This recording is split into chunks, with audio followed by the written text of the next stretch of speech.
al análisis de estabilidad y hemos dicho, ese talud podría fallar con esas partes y lo que nos interesa es distinguir los deslizamientos. Hay los rotacionales y los traslacionales y en cualquier caso hay un esfuerzo desarrollado y la resistencia del suelo y hay que hacer una comparación. Ese es el método de equilibrio límite. Y luego hemos dicho, en una siguiente clase vamos a hacer esa comparación, especialmente en suelos en taludes infinitos, como este de acá o este de acá, y hemos hecho la comparación. Y adicionalmente hemos dicho, hay que pensar que el mismo criterio se aplicaría a taludes finitos con una superficie plana. Otros que también hay que conocer son este otro tipo de deslizamientos donde se va a aplicar el factor de seguridad. Y de esa manera han resuelto el ejemplo 7.2 en este caso y además el 7.3 en este otro caso. Entonces, con relación al ejemplo 7.2, quizás ha surgido alguna pregunta. Este es buen momento para hacer cualquier pregunta.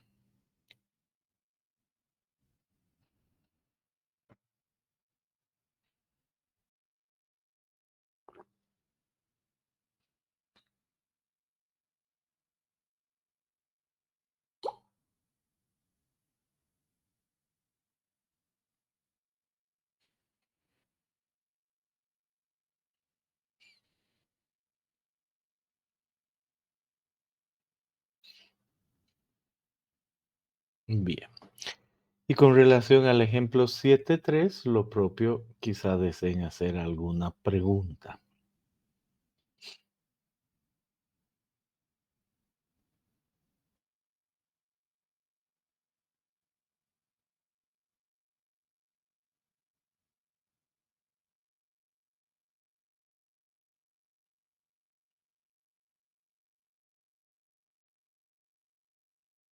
Bien.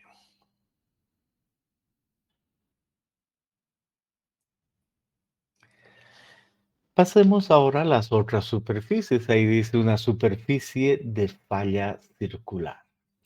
Y primera idea, pongamos unos nombres a ciertos tipos de superficie. Por ejemplo, esta de acá, uno ve el talud y dice va a haber un centro de rotación y la superficie va a pasar por el pie del talud. Entonces es fácil de ver que ese es un círculo de pie. ¿Puede haber abajo una base firme? Sí, pero pasa por ahí, se llama círculo de pie. Quisiéramos saber cómo hallar el factor de seguridad en este caso. Perfecto. Luego hay otro tipo de círculo. Miren, este círculo toca la base firme, ya no puede ir más abajo. Y ese círculo se da en el suelo por encima, pero aquí está el pie y va más allá del pie. Muy bien. Adicionalmente podemos decir que entre el pie y la cresta hay un punto medio. Ahí está la línea que representa el punto medio, un L al pie y un L, distancia L a la cresta. Entonces el centro puede estar ahí en ese punto medio y ser tangente a la base firme. Es posible, se puede ser otro círculo de falla. Y por eso ese es un círculo de medio punto o de punto medio, ¿no? Porque corresponde al punto medio. Del centro a la base firme, por lo tanto ese radio es perpendicular ahí con la base firme. Y adicionalmente está al medio entre uno y otro punto. Y es posible. Un círculo de punto medio. ¿Podría esa base firme estar más arriba y ocasionar que el círculo este de acá pues no tenga opción de ir más abajo y termine saliendo en el mismo talud? Entonces ese se llama un círculo de talud. Pero a la vez ese círculo de talud puede ser independiente de una base firme y representar algo así, ese también es un círculo de talud. Vemos claramente en este otro que aquí están nuestros tres círculos en este caso. Son deslizamientos rotacionales, circulares, y esos círculos pueden ser como el primero un círculo de pie, el segundo un círculo profundo o de medio punto, o un círculo de talud. Pueden haber esos casos, círculos en base a la base firme. Pero es obvio que pueden haber deslizamientos no circulares. Por ejemplo, si es que tenemos una zona más débil como esta, entonces tiende a ser circular, pero ahí no. Y aquí otra vez. Entonces, pueden ser en el fondo más que círculos, podemos referirnos a solo superficies de falla, ¿no? Entendemos por qué y cómo funciona. Perfecto. Y en todos esos casos, nuestro objetivo sigue siendo el mismo, utilizando el método del equilibrio límite, que queremos hallar el factor de seguridad como tau sub f entre tau sub d. El factor de seguridad, tau sub f entre tau sub d. Y para eso hay dos métodos, pero hasta ahí todo lo que hemos visto hoy. ¿Desean hacer alguna pregunta?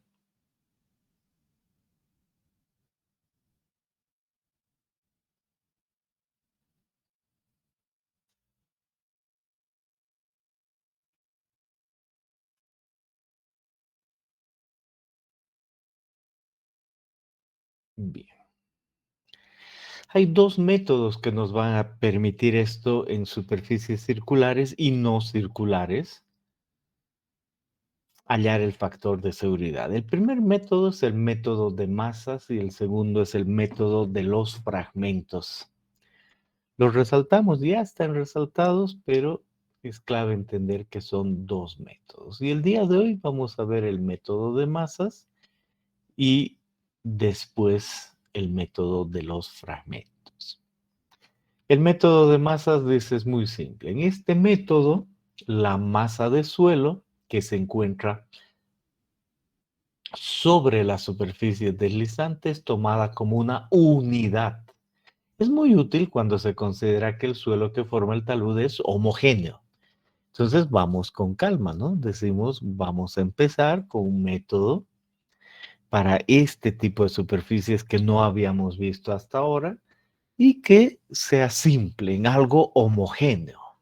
Y después vamos a pasar a lo no homogéneo, que es el método de los fragmentos. Y ahí dice, vamos a empezar con el método de masas, eso es para hoy día, en una condición no drenada. Método de masas, condición no drenada. Y dice, mire, si es una condición no drenada, eso influye básicamente en la resistencia. Y además, ya sabemos, es un suelo homogéneo. Entonces, resaltamos aquí. Tau sub F es Cu, condición no drenada. Hemos pasado una clase entera hablando muchísimo sobre esta situación. Entonces, nos podemos imaginar que era una superficie horizontal. Nosotros vamos con nuestra excavadora, cortamos el suelo, hacemos una excavación y ahí hay una posible superficie de falla. Puede ser esa u otra.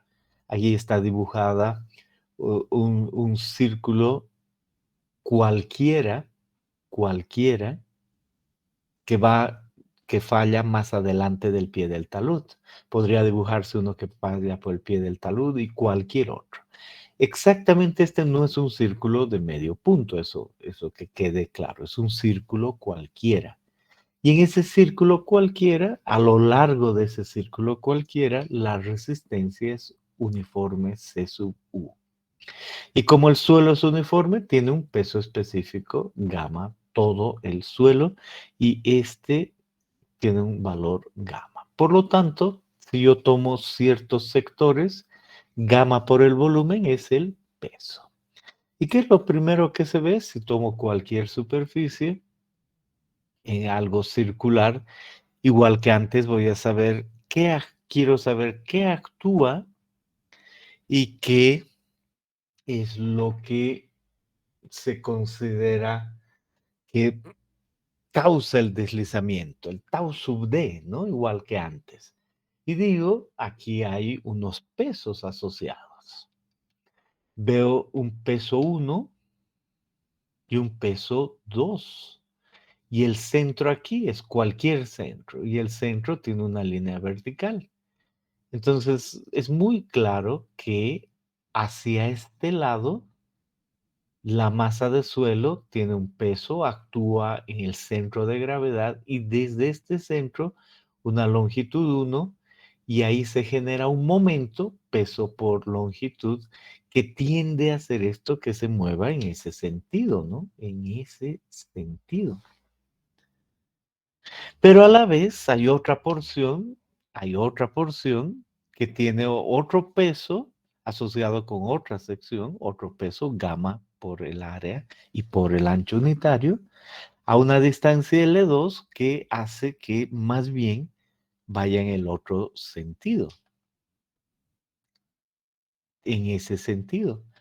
Por lo tanto, el tau sub D va a tener que ver con lo que tiende a deslizar menos esto que tiende a estabilizar por la situación. Eso no se veía, ustedes han hecho sus ejercicios, eso no se veía, por supuesto, en la, como es la situación en un talud infinito. Sí se ve en este talud circular, que tiene que haber una y otra fuerza. Y ya se nota que además va a estar relacionado con momento. Y por el otro lado, hay otra fuerza en el otro sentido, que es lo que resiste, y esa resistencia está asociada con el C sub U. ¿Verdad que sí? Muy bien. Entonces, con eso entendido, para una cierta superficie, puedo yo decir consecuencia el factor de seguridad. Yo decir no, sino un autor dijo, entonces el factor de seguridad va a estar asociado con la sumatoria de momentos resistentes sobre sumatoria de momentos desarrollados. Va a ser mucho más fácil que ponerlo en función de tau o de fuerzas. En los otros casos era fácil poner en fuerzas, pero aquí momentos por esta relación. Entonces, con respecto a este punto O, los momentos resistentes están, por supuesto, asociados con esto de acá, momento resistente. El C, inicialmente le diremos el CU, la resistencia, por esta longitud AED, por el radio, ese es un momento resistente en ese sentido. Lo que equivale a CD por R al cuadrado por el ángulo. Ese es el momento resistente conocido debido a la fuerza. Y adicionalmente, el momento desarrollado, en el otro sentido, tiene que ver con el W1 por L1 menos, y hemos entendido por qué, W2 por L2. Pero no es que W2 resiste, ¿no? Es simplemente que disminuye el actuar. Por eso es un menos aquí. Y esos son los momentos que yo podría saber. Bueno, en un método, este CD está muy relacionado con un factor de seguridad. Uno puede decir, hay un CU, no cabe duda, pero si a ese CU le aplico un factor de seguridad en C, pero como phi es 0, igual es el factor de seguridad global. Y este es el valor de CD. Entonces es correcto mencionar eso y finalmente ahí hay un factor de seguridad asociado con el CU y el CD. Personalmente, así yo hubiese puesto, después de decir aquí el CU, copiado la ecuación aquí, momentos resistentes con un CU, y los momentos desarrollados con el MD y el factor de igual al factor de seguridad y hubiera salido bien. Pero si ya incluyo el factor de seguridad en la comparación y digo esto está en equilibrio límite, de ahí que el autor ponga ese CD ahí y diga los momentos resistentes están asociados con ese valor y con el factor de seguridad en el equilibrio límite. Sea como sea, entendemos la comparación, no es ningún problema. Y especialmente un autor, Taylor, dice, muy bien, yo además voy a hacer unas gráficas en este método muy sencillas y no solo voy a hallar yo un factor de seguridad para cualquier superficie.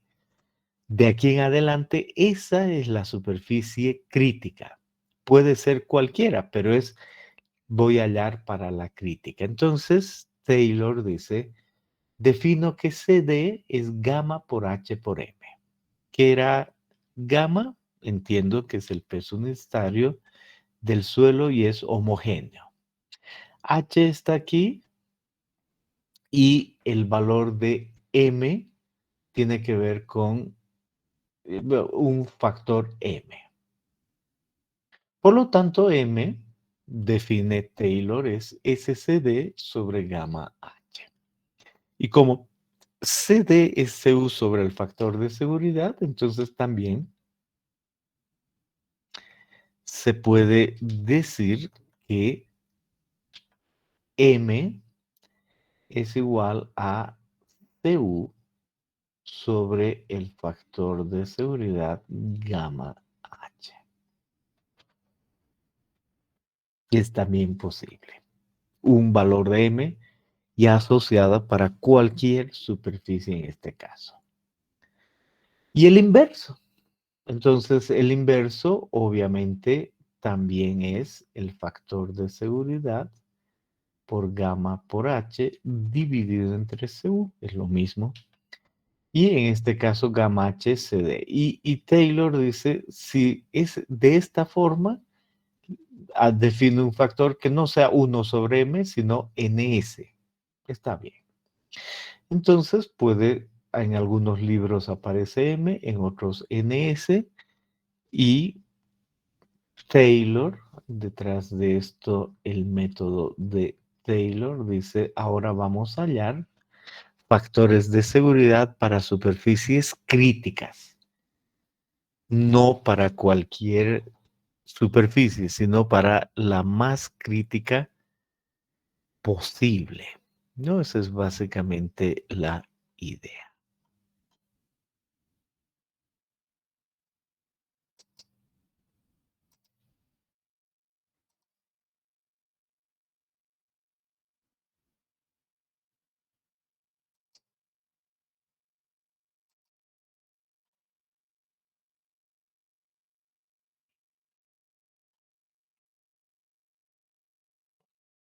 Bien. ¿Qué otra cosa hay que tomar en cuenta en este método? Esto que aparece aquí. Estamos en que todo es homogéneo, que es una condición no drenada y que, por supuesto, pueden haber ciertos círculos como los que se ven aquí, ciertos círculos de medio punto. Y en esos círculos se sabe qué es H y la relación adicional tiene que ver con un factor n por h, entonces de la punta hacia este lado hay una distancia asociada con h, con un factor n, y además a la base firme hay un d por h.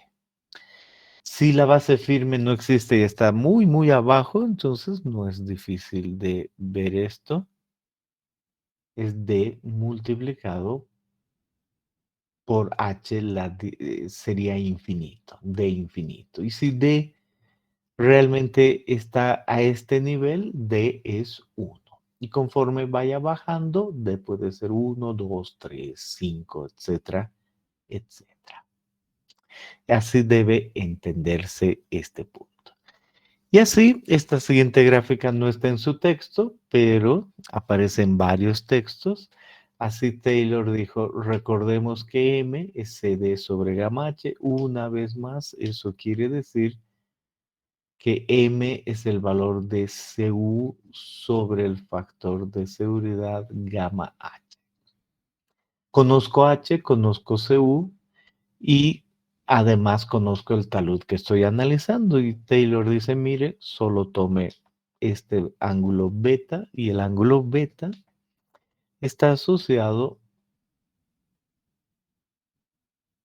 con ese valor ahí y ese ángulo beta es el que aparece aquí. Y además aparece el valor de D en estos diferentes gráficos. Este último es D igual a infinito y este es D igual a 4. Este es D2, este es D1.5 y así. Y con esos valores de D y a qué está asociado D a ese factor. Entonces, con el ángulo beta suba y llegue a algún punto. Imaginémonos que beta es 30 grados. E imaginémonos adicionalmente que D, el factor D que hemos entendido, es 1.2. Entonces, realmente lo que dice Taylor en una condición no drenada es, mire el ángulo del talud, que es homogéneo, ve el valor de D, que he dicho 1.2, y a partir de esto vea cuánto es el número de estabilidad. Así a ojo, este valor parece que es 0.15. Entonces, el valor M para este caso es 0.15. Y si yo tengo el valor de M, entonces puedo despejar el factor de seguridad, ¿verdad? De esa ecuación, el factor de seguridad va a ser el valor de CU dividido entre M gamma H. M gamma H. Entonces, si tengo el peso unitario, sé el valor de HCM y CU, tengo el factor de seguridad. Y ese es el crítico. No es para una superficie, es para cualquier superficie. Podrá ser una de estas o cualquier otra, ¿no? Pero esa es la idea. Ahora ya podría yo saber si es un círculo de pie, un círculo de punto medio o un círculo de talud, dependiendo estas líneas. Me dice, va a ser un círculo de pie en una línea continua. Entonces miro aquí y digo, aquí está la línea continua.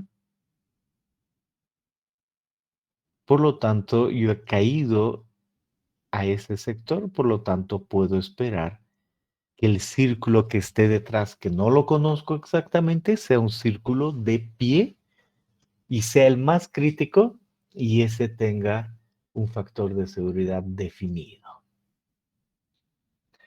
Podría haber otro caso y digo, a ver, hay los otros casos y los otros casos involucran, por ejemplo, un círculo de talud o un círculo de medio punto.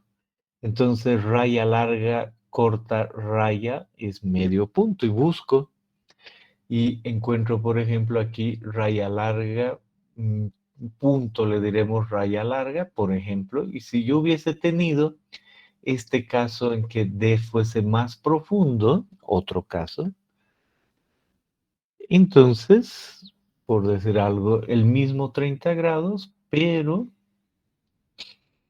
con un D de 2 hubiera llegado ahí. Entonces, el factor de seguridad variaría porque M fuese diferente, pero, pero también la posibilidad del círculo. Esto me diría que el círculo detrás fuera de medio punto. Y aquí con D1 es obvio que D1 involucra D aquí, entonces cualquier círculo va a ser de talud. Por eso en esta gráfica, este de acá equivale a un círculo de talud. No hay otra condición que sea esa. Y hay diferencias con D aquí, pero si beta es mayor a 53, solo hay una opción, independiente del valor de D. Y este último es D infinito. Entonces noten lo fácil que es determinar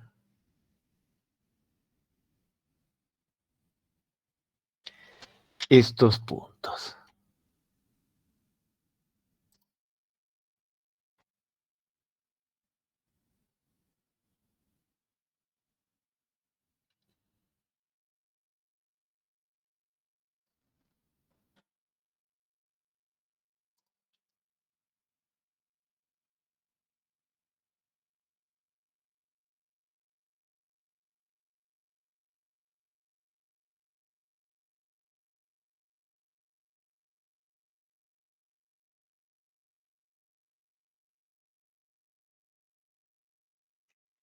Bien,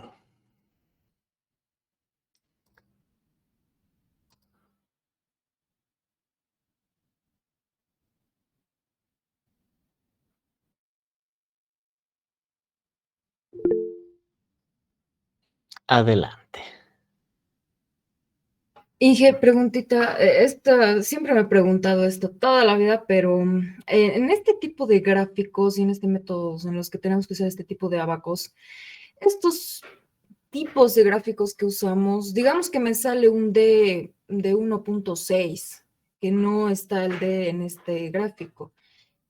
¿Cuán válido es hacer una interpolación? ¿Es válido eso, Inge? Siempre lo he hecho, pero nunca supe si era realmente válido o no. Ese es porque se supone que si uno tiene ese valor de uno y ese valor de uno 2, entre medio hay un uno uno, ¿no? Ahora, por supuesto, uno dice entre medio, exactamente ahí está el uno uno. Está bien, es una aproximación. Luego uno dice, entre este 2 y este 4 entre medio hay un 3 y entre este 4 y un infinito ya difícil definir dónde está el 5 el 6 y el 7 pero en concepto es que está en algún punto ahí, entonces ya es más difícil tomar una decisión. Y por otro lado, posiblemente esta idea me avise de que si un uno está ahí, uno 2 1 5 2 y después 4 no necesariamente es una relación lineal y exactamente a la mitad está el uno uno y el 1,75 y el 3 porque ya noto que la tendencia es otra, entonces va a haber una diferencia. Consecuencia, uno puede ver valores entre medio, puede hacer una interpolación que es muy lógica, pero debe tener cuidado de la clase de interpolación que está haciendo, una muy lineal o logarítmica o siguiendo la tendencia que da el gráfico.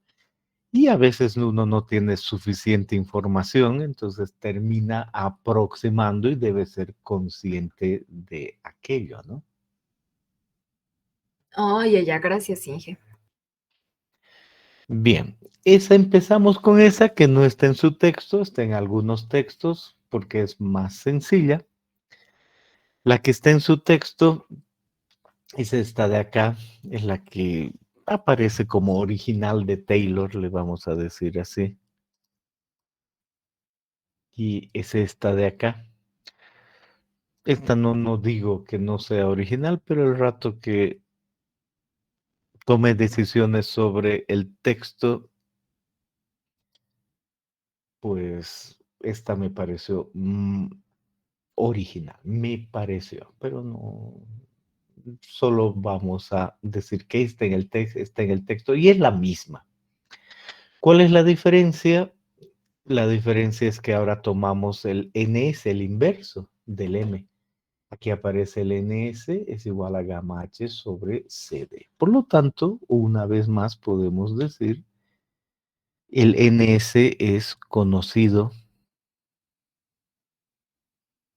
Entonces pongo el ns y esto es gamma multiplicado por h sobre cd, que es CU sobre el factor de seguridad. Entonces este ns, igual que antes, se dice es el factor de seguridad gamma h sobre cu. Y el ns tiene que ser el inverso.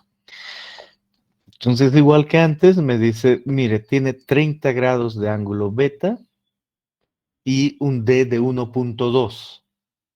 Entonces uno busca D 1.2 ahí y se ve por dónde va ese D 1.2 con el 30. Entonces llego a ese punto. Y ese punto está más o menos, ¿no? O sea, entonces uno dice el NS es 6.5. ¿Cuál es el inverso de 6.5? ¿Me pueden dictar?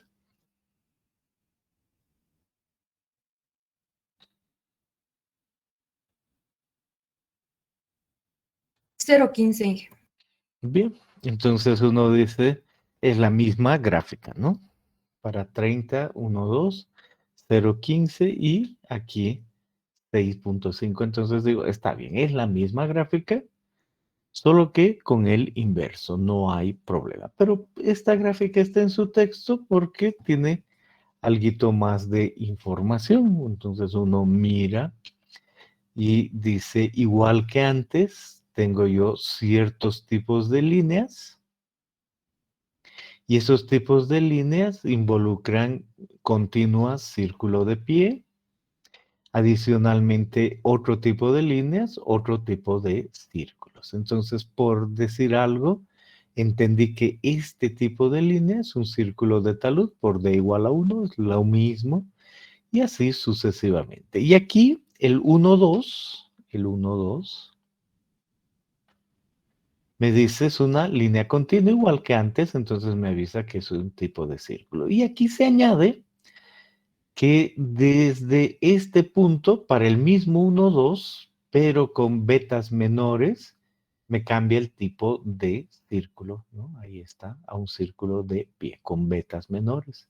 Y a este otro lado, bueno, no se nota mucho más, pero en los otros, si D fuera 1, 5, se nota dónde, en qué sector el círculo es de pie y en qué otros sectores ya varía, ¿no? Eso es lo que debemos entender de este gráfico. En otras palabras, igual al anterior, no hay mayor problema. Y aquí uno dice, aquí veo un D4 y aquí veo que va debajo de un D infinito. Y digo, aquí hay algo mal. Entonces uno vuelve a ver esta referencia y tiene ese valor, pero uno busca en internet y encuentra esta gráfica con el número de estabilidad, ¿no? El ángulo beta, lo mismo siempre, ¿no? Uno mira todo, pero otros colores. Entonces uno mira que estos colores representan círculo de talud y estos otros colores un círculo de base. Y uno mira estos últimos y uno dice, ah, muy interesante, estos últimos no es que bajan, ¿no? Más bien se dibuja ese límite es más lógico, pero realmente revisado, la gráfica es así. No voy a decir más, una gráfica. Parece que Taylor realmente dibujó así y este otro autor le quitó para evitarse el líos aquello. No importa en nuestro caso. Si D es infinito, hay que pensar que el último valor es ese de ahí. Entonces nuestra gráfica está entendida. Y después dice, hay otros pequeños detallitos. Dice, aparte de estos círculos, dice, hay otra línea y dice, el círculo de pie más desfavorable cuando existe otro de punto medio más crítico. Círculo de pie más desfavorable cuando existe otro de punto medio más crítico. Ahorita no nos compliquemos con eso, simplemente entendamos que podemos hallar el factor de seguridad. Y esa es la idea, es solo usar esta gráfica y no hay problema, hemos hallado el factor de seguridad. Aquí volvemos a despejar Y decimos, por lo tanto, el factor de seguridad en este caso termina siendo solo el ns por el gamma por h va. No. El factor de seguridad termina siendo el cu entre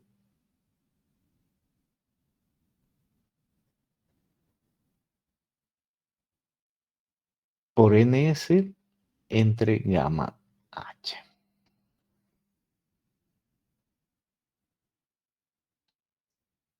Y listo, eso es lo que necesitamos saber. ¿Alguna pregunta? Inge, entonces, para el círculo más desfavorable, la línea punteadita, debido a esa bifurcación, que es justamente lo que quería preguntarle, ¿no vamos a tomar este caso por esa razón? Realmente me basta hasta aquí el entender que en este método me dice, mire, por ejemplo, en esta línea, sabe qué tipo de círculo hay y para la misma línea, para el valor de D, en diferentes valores de beta cambia. Y lo mismo si cambiamos este valor de D y para diferentes valores hay otro tipo de círculo. La clave es que sea donde yo esté, conozco el factor de seguridad y sé que es crítico y para esos tres primeros puntos es muy obvio cuál círculo es. Y hay alguna excepción en alguna porción entre esta línea y esa otra que todavía no la veo y digo, ¿qué será eso? La voy a entender un poquito mejor después. Pero hasta ahí me basta saber que puedo hallar el factor de seguridad. Gracias, Inge.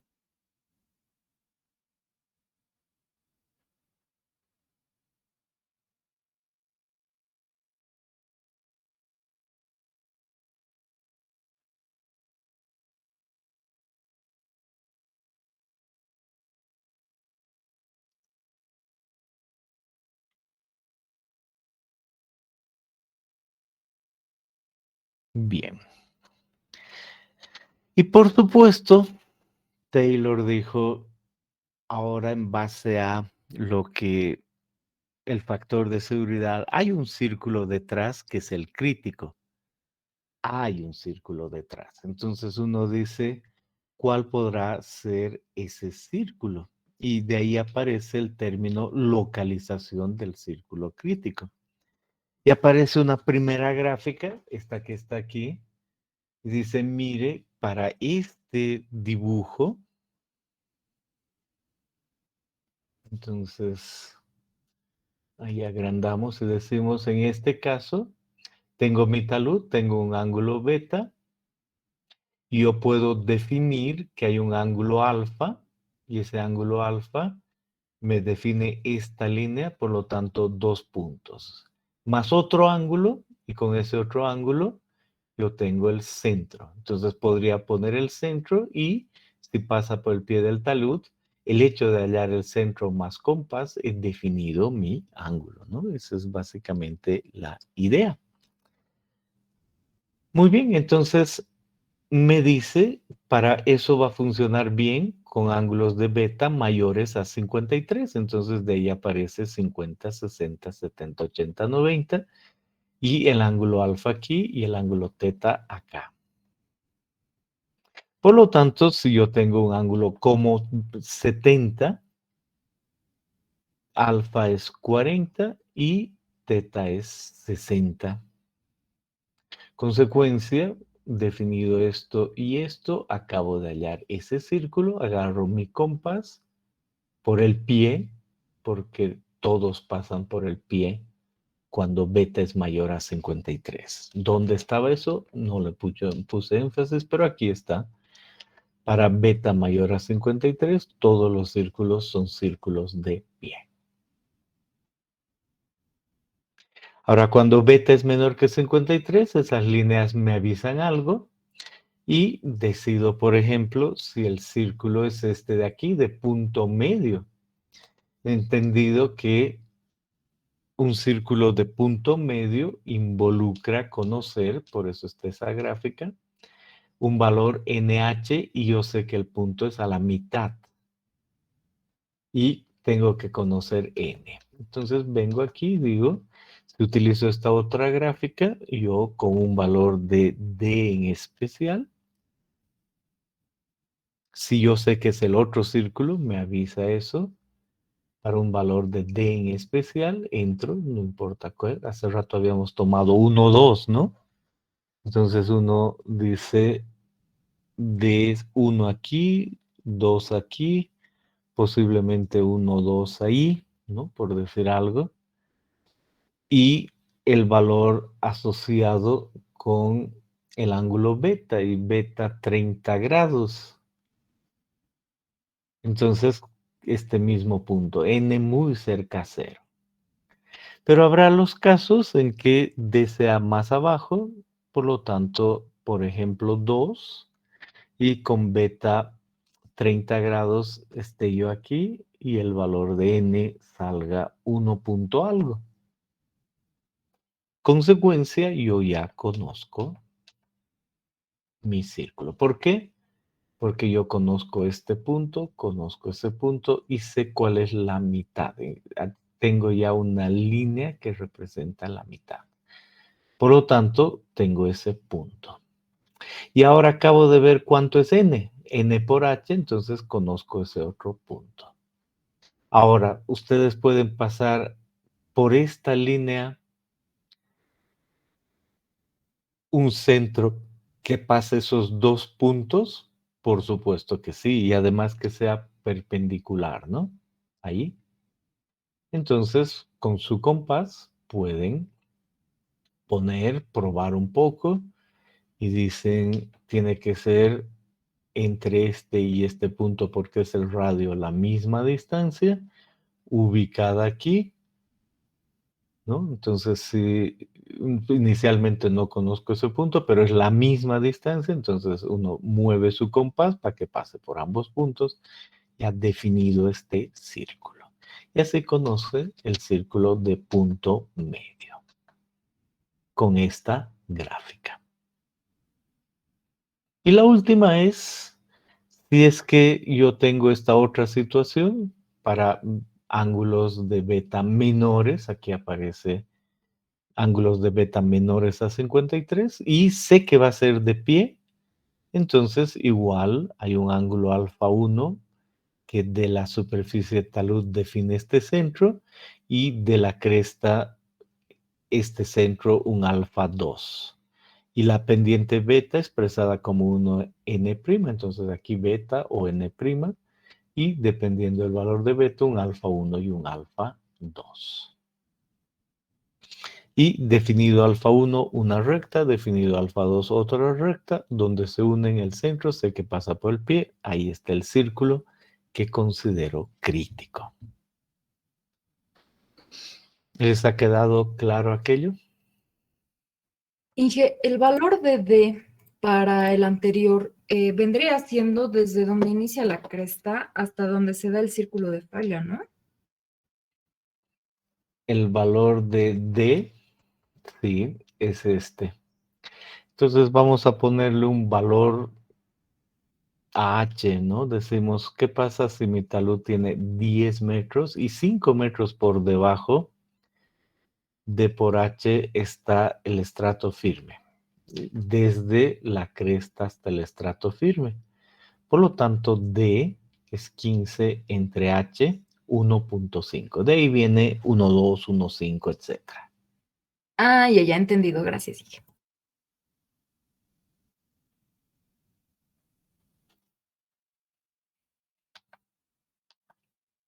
Bien, entonces ahí está la idea fácil, simple, si uno tiene una condición no drenada, o sea, una arcilla, y uno coloca un terraplén muy rápido en esa arcilla y queda saturada, entonces se va a deslizar mi terraplén. Entonces utilizo estos criterios y veo el posible círculo de falla detrás, el crítico y el círculo con estos criterios. Y si es que alguna vez excavo y digo, tengo una arcilla y excavo, quiero saber el factor de seguridad y el círculo detrás posible que pueda fallar, entonces hago lo mismo. Arcilla, condición no drenada. Y todo homogéneo. Puede servir esto muchísimo, muchísimo, ¿no? O sea, uno en la vida de trabajo, en la vida de ingeniería, por supuesto que puedo excavar en arcillas, en sótanos, y esto les sirve muchísimo. De entrada, si uno dice, mi sótano tiene un ángulo de 90 grados, ¿no? Y sé que el CU es 50, entonces de entrada viene aquí, o a la otra gráfica, no importa, le cambiamos a otro color. Y decimos, estoy ahora aquí y quiero excavar tal profundidad, quiero excavar dos sótanos, por lo tanto voy a tener una altura de 10 metros, por decir algo, ¿no? 8 metros, lo que arquitectónicamente dé. Entonces, típico en Cochabamba, un CU de unos 50, 60 kilopascales. La altura que quiero excavar para dos sótanos le diremos 8 metros, no le diremos 10 metros.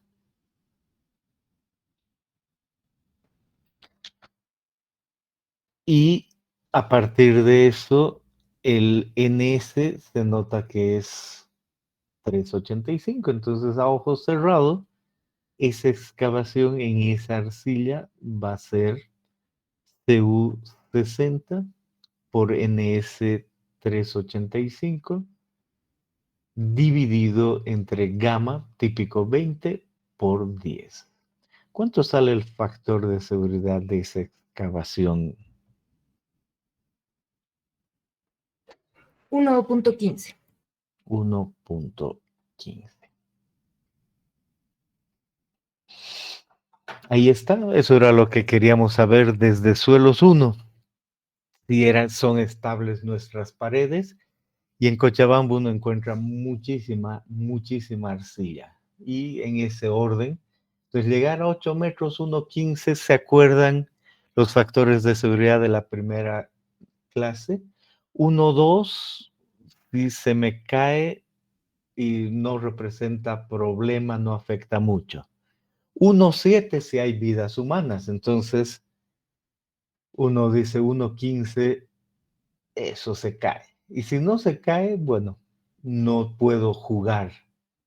Consecuencia, no puedo excavar 8 metros fácilmente. Tengo que tener mucho cuidado en algo vertical. 8 metros, y ya le voy cambiando 8, 10 metros, he dicho, ¿no? Entonces, ahí están las decisiones que uno tiene que tomar y estas tablas son útiles, son válidas. Y si nuestro suelo, y acuérdense eso toda su vida, no es una arcilla y más bien tiende a ser un limo, esa idea de que sea arcilla limosa o limo arcilloso ya me cambia la idea, ya no es una condición no drenada, ya no necesariamente el CU va a ser 60, ya es un limo, ya vamos a entrar a eso en un momento. Entonces, mucho cuidado. La regla general para mí, y se las paso, es muy simple. Arcilla voy a poder hasta cierta altura cortar vertical. Limo voy a derribar la casa de al lado. Grava también. Acuérdense de eso, ¿no? Por estas razones, nada más. Igual, arcilla hasta cierta profundidad hay que tener cuidado. Ahora, si he hecho el estudio de suelos y me dicen CU es 75, va a cambiar el asunto, ¿no? Eso queda claro. Si CU es 100, o sea, por supuesto que varía, pero un 60 no es descabellado para lo que se utiliza en Cochabamba y lo que se ve. Bien, entonces queda claro que puede pasar. ¿Y cuál es el tipo de falla para cualquier valor de D? Es de pie. Por lo tanto, en esos casos puedo esperar, ¿no? En los que acabo de mencionar, que hago una excavación vertical. Está bien, es posible, es una arcilla. Y detrás, alguna superficie de ese estilo que pase por el pie del talud, independientemente de la base firme. Y ese factor de seguridad ya ha sido muy, muy claro.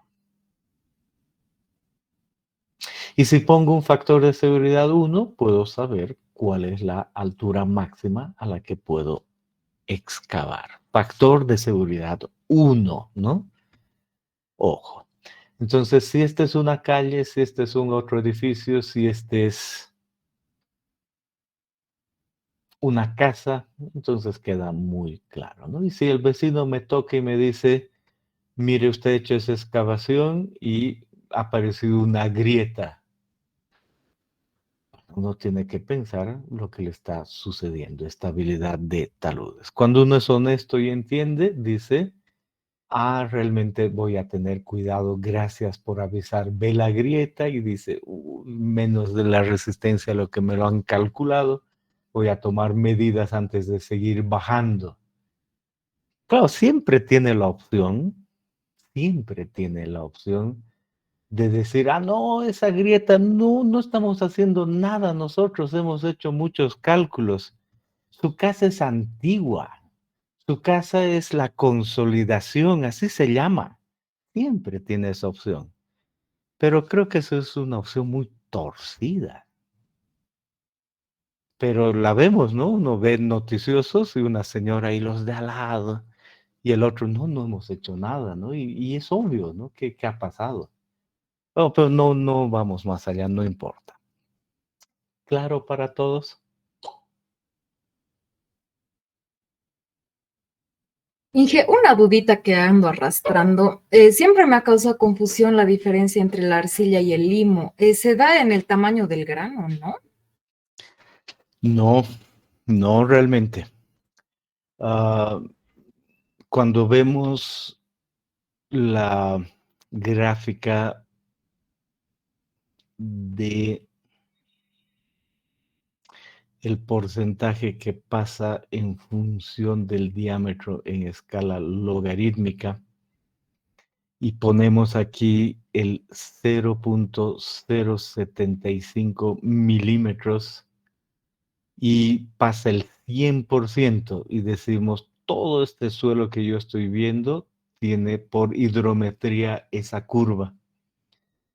Y todo es más pequeño que el 0,075. Entonces digo, ¿esto es limo o arcilla? La respuesta es no sé, puede ser limo o arcilla, porque el tamaño funciona para ambos.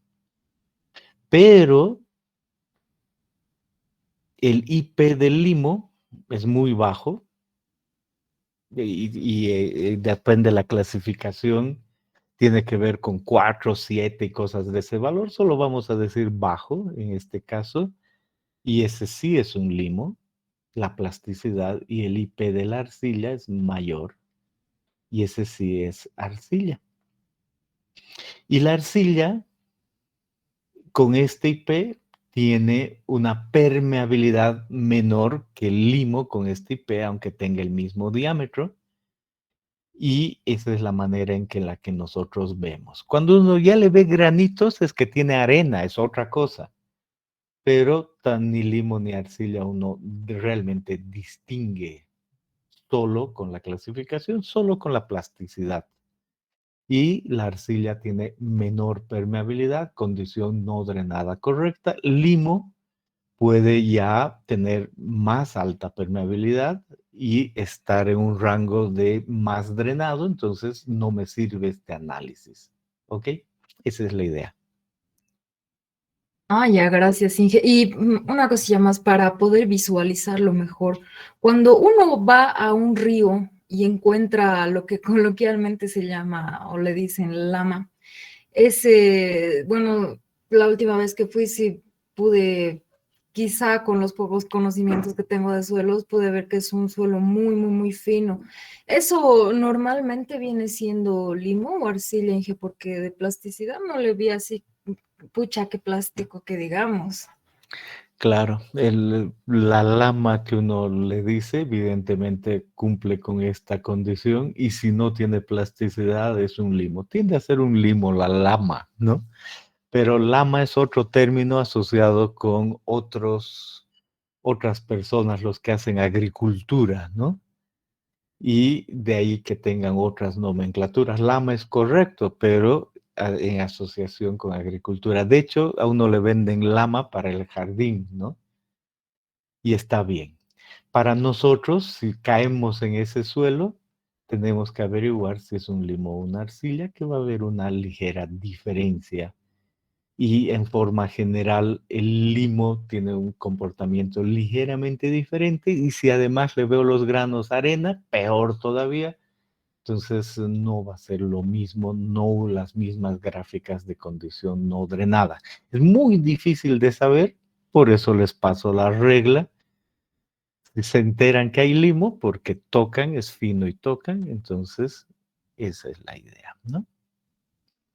Ah, ya, claro. Muchas gracias, Inge. Muy bien.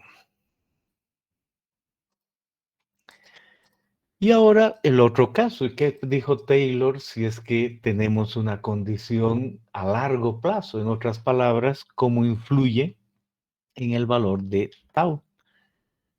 En este caso, tau ya a largo plazo es simplemente T' más sigma prima por la tangente de phi prima.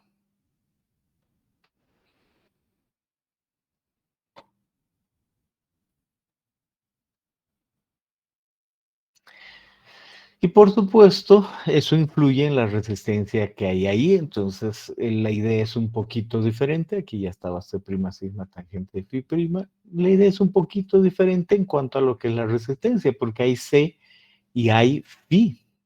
Pero extra de aquello, vamos a decir que Taylor dijo, en esa condición drenada hay que saber el ángulo del talud y hallar un valor de m igual que el caso anterior. Y los valores que aparecen aquí son un valor de phi d. Entonces, el procedimiento es simple, pero todavía no lo veremos. Ahora, nosotros nos concentramos en la gráfica que tenemos en el texto del valor n, que es el inverso, igual que antes, ¿no? Pero un valor de n en función del talud. Y primero decimos, veo aquí ciertas gráficas, aquí ciertas otras, y veo la misma gráfica con una aclaración. Y me dice, mire, de otro libro, no está en el texto para entender mejor esta gráfica. Dice, primera idea, A, la sección típica se refiere a este tipo de círculo, uno de pie. Pero mire que hay otros casos. El caso 1, aquí está círculo de pie. Hay un caso 2 que es un círculo de medio punto con el NH que conocemos. Y adicionalmente el de el talud. Y ahí aparecen caso 1, 2 y 3 asociados con las líneas. Todavía no las veo. Asociados con las líneas. Me dice en grande. 1, caso 1, entiendo cuál es el caso 1, círculo de pie. Dice, círculo de pie más desfavorable. Entonces veo estas líneas y digo, ahí se nota esas líneas, círculo de pie más desfavorable. Eso es todo. Donde esta línea no aparece, este caso no difiere apreciablemente del segundo caso. Dice del segundo caso. El otro caso es este de aquí. Entonces dice, un caso 2 tiene que ver con raya, punto, raya, punto, y busco aquí, hay unos raya, punto, rayas, y dice, donde esa línea no aparece, el 1 y el 2 son muy parecidos, pero la verdad es que el círculo en ciertos lugares ya es círculo de punto medio. Y el tercer caso, donde aparezcan esas otras líneas, dice círculo de talud más desfavorable, ¿no? Entonces otra vez trae la idea de los tres casos de acuerdo a esos tres puntos, ¿no? Y con el mismo concepto. Muy bien, entonces, ¿cuál es el procedimiento, sea cual sea el caso? Entonces, aquí está otra vez nuestra gráfica y el procedimiento es el siguiente. Tenemos un talud y ahora tenemos el valor de NE. El valor de NE sigue siendo CD sobre gamma H. Por lo tanto, en este caso, CD es C, ya no es CU, porque es drenado. Es el valor de C dividido entre el factor de seguridad gamma H. Pero hay un C y un phi, por lo tanto el factor de seguridad tiene que ser el factor de seguridad en C. Y además aparece que estos son el ángulo phi d. Tengo que tener cuidado. Y yo he definido que existe un factor de seguridad en phi igual a la tangente de phi d sobre tangente de phi. Al revés.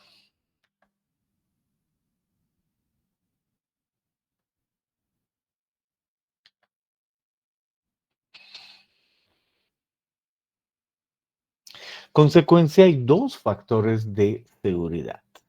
Bien, entonces empiezo con un FIDE y digo, ¿cuánto será el FIDE? No conozco. Si conozco el ángulo beta, subo, pero ¿hasta dónde llego? Y me fijo en esas líneas, ¿no? Como dice aquí, dependiendo de si es uno o el otro círculo que puede haber. Y mirando esto, por ejemplo, phi 0 de 1, lo que sea, phi 5 de 1, entonces estos de 1 son especiales y aparece otra línea para eso si el resto es una continuación normal. Entonces no hay mayor problema, simplemente agarro cualquiera. Voy a tomar mi famoso 30 grados y digo el ángulo del talud es 30 grados. Y subo y digo, ¿hasta dónde subo? ¿Cuánto es FIDE? No conozco FIDE, conozco FI, conozco CIFI, pero asumo, y ahí está la clave, asumo un factor de seguridad en FI, y si asumo un factor de seguridad en FI, tangente de FI sobre ese factor de seguridad, puedo saber el FID. ¿Qué pasa si asumo 1?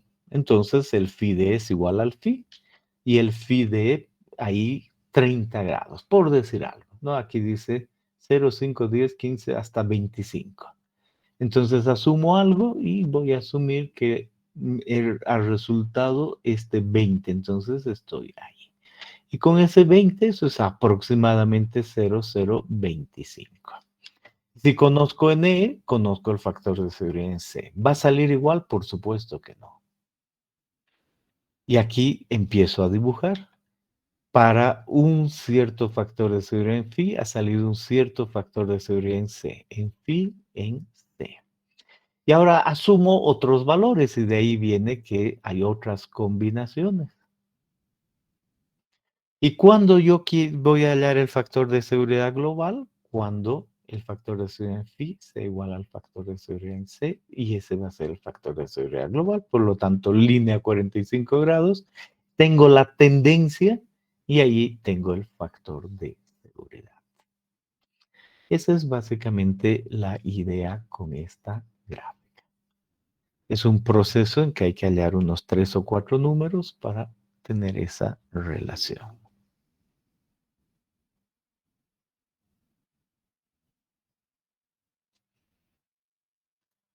Bien. Y por favor, ¿puedes repetir esta última partecita del gráfico que está a mano, porfa?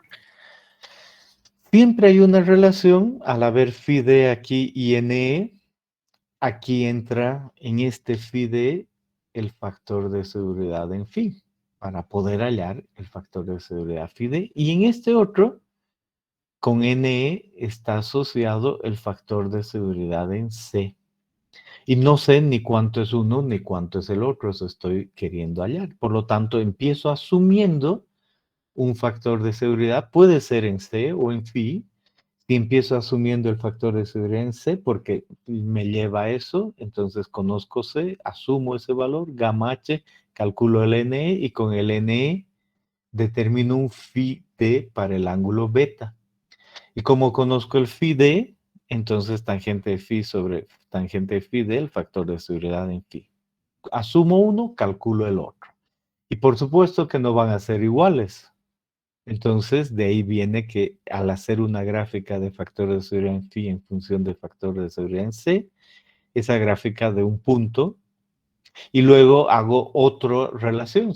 Puedo ir por aquí o por este otro lado y encuentro otra relación y ahí están 4 relaciones. Eso ha definido una tendencia. Y como yo quiero el factor de seguridad global, el factor de seguridad global va a involucrar que el factor de seguridad en C sea igual al factor de seguridad en phi, y de ahí viene que solo pueden ser iguales cuando yo paso una línea 45 y de esa manera el factor de seguridad en este eje o en este otro eje es el global y esa es la manera en la que encuentro el factor de seguridad con este método. Ay, ya, ahora sí, muchas gracias, Inge. Y ahí viene sin. Y él dice, uy, siempre iterar esto, voy a proponer para el mismo método, las mismas relaciones, las mismas hipótesis y todo, otra gráfica. Y él dice, mire, ahora voy a tomar las pendientes, esta es una pendiente, el ángulo phi y la relación C sobre gamma H. Ese C sobre gamma H deben verlo así. C sobre gamma H. Entonces, el suelo va a tener un C sobre gamma H, me invento uno, ahí es 0,1. Phi 30. Entonces subo aquí y me dice el factor de seguridad es para esta gráfica 2, para la siguiente 2,5. Entonces estimado 2,4, 2,45 quizá. Veo bien entre esos dos valores. Perfecto. Si la pendiente cambia, utilizo otras gráficas y hay varias para diferentes pendientes y es el mismo método visto de esta manera. En lugar de hacer este proceso, Singh dice, no, vaya a ver la pendiente. Ya sabía su pendiente era 30 grados. Eso equivale a alguna relación horizontal a vertical, ¿no? Eso queda claro. Porque si el talud es ese, el ángulo beta aparece aquí, la vertical ahí y la horizontal ahí. Entonces la tangente beta es por supuesto cateto opuesto vertical sobre adyacente H. Entonces ese ángulo beta está relacionado con eso y normalmente es uno vertical, entonces uno deja el vertical y el H va a ser B sobre tangente de beta y de ahí que uno tenga esa relación y da aquello y no hay necesidad de más interpolación. Es el mismo método propuesto por sí, facilísimo. ¿Preguntas? Propuesto por Taylor en este caso.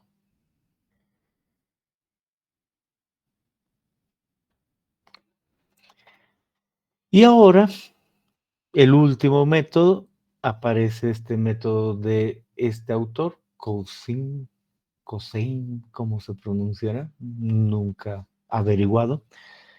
Y él dice, mire, vamos a involucrar aquí, ahí me he olvidado, realmente me he olvidado mencionar que este método, este de Taylor, de condición drenada con tau igual a C tantos, involucra que el RU es cero, RU cero, no hay agua en esencia, ¿ok? Pero obviamente va a haber taludes con RU diferentes de cero, va a haber taludes que tengan evidentemente valores de RU0, pero va a haber los que tengan RU05 totalmente saturados y va a haber RUs entre medios. Y ya no me preocupo porque conozco el RU como estimar, ¿no?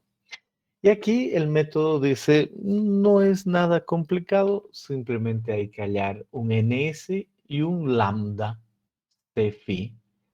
Ns, miren, depende de c, gamma h factor de seguridad, y aquí lambda depende de c y de phi. Entonces no hay mayor problema. Uno ve la gráfica y dice, aquí hay un beta y aquí hay un ns. Entonces digo, primero no importa porque hay dos gráficas, solo inicialmente empiezo con el concepto y digo, ¿dónde está mi ángulo beta? Aquí está mi valor de 30 grados. Y tengo que subir para hallar un valor de lambda, y lambda es fácil de hallar, gamma h tangente de phi sobre c. Entonces veo cuánto lambda. Me imagino un valor y digo, lambda en este caso es 2. Con 30 grados subo y ahí tengo la relación y he llegado a ese punto. Por lo tanto, el valor de ns es 12 en este caso. Si lambda fuese 20, entiendo que para el mismo valor de beta, lambda 20, entonces subo y digo, aquí está aquí. Por lo tanto, el ns tiene que ver con un valor mayor. Y noto que esta es escala logarítmica. 5, 10, etcétera, 350. Entonces, el ns se asocia con otro valor de lambda. Y lambda depende gamma h tangente phi sobre c. Listo. Y esa es la manera en la que se halla ns. Y ns es, con el valor de c, se encuentra el factor de seguridad. Bien.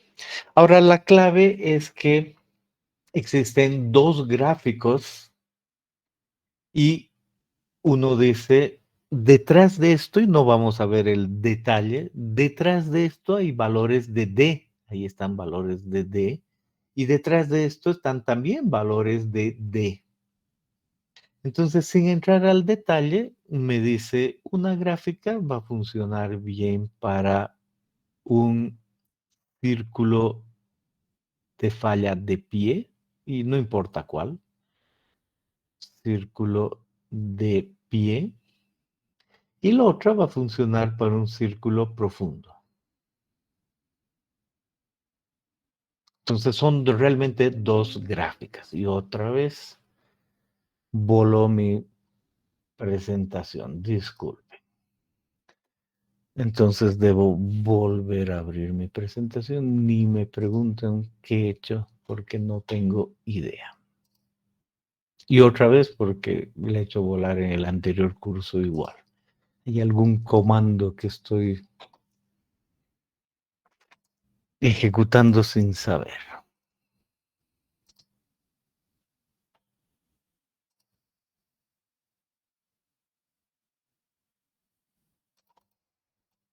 Y otra vez. Y ahora sí que no me pregunten. Una vez más cargo.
Ok, ahora sí. Muy bien, entonces les decía, consecuencia, tengo una y otra gráfica y una para asociar un tipo de falla, pie y la otra no. Y debo probar ambas y ver cuál es el factor de seguridad en ambas, sin fijarme en el D. Debo ver el factor de seguridad en ambas. Esa es la esencia entre estas dos. Y también he mencionado que existe un valor de RU, entonces puedo yo decir esto va a aparecer para un RU0. Otras gráficas van a aparecer para un RU025 y otras gráficas van a aparecer para un RU050. Pruebo una, pruebo la otra y no hay ningún problema entre una y otra. En el texto es fácil de distinguir. Y finalmente, entendiendo eso, hay que practicar. De ahí viene que aparezca un talud. Ahí está el talud con las condiciones.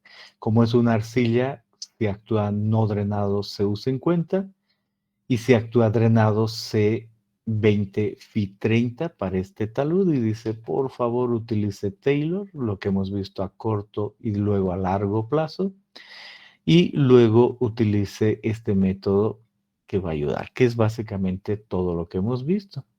Consecuencia, en este ejercicio dice, ¿y este nivel de dónde salió? Bueno, la idea es que ustedes quitan el agua, que saben que realmente va a ayudar al talud, y en cualquiera de los métodos drenados o no drenados, usan gamma prima del talud en lugar de gamma.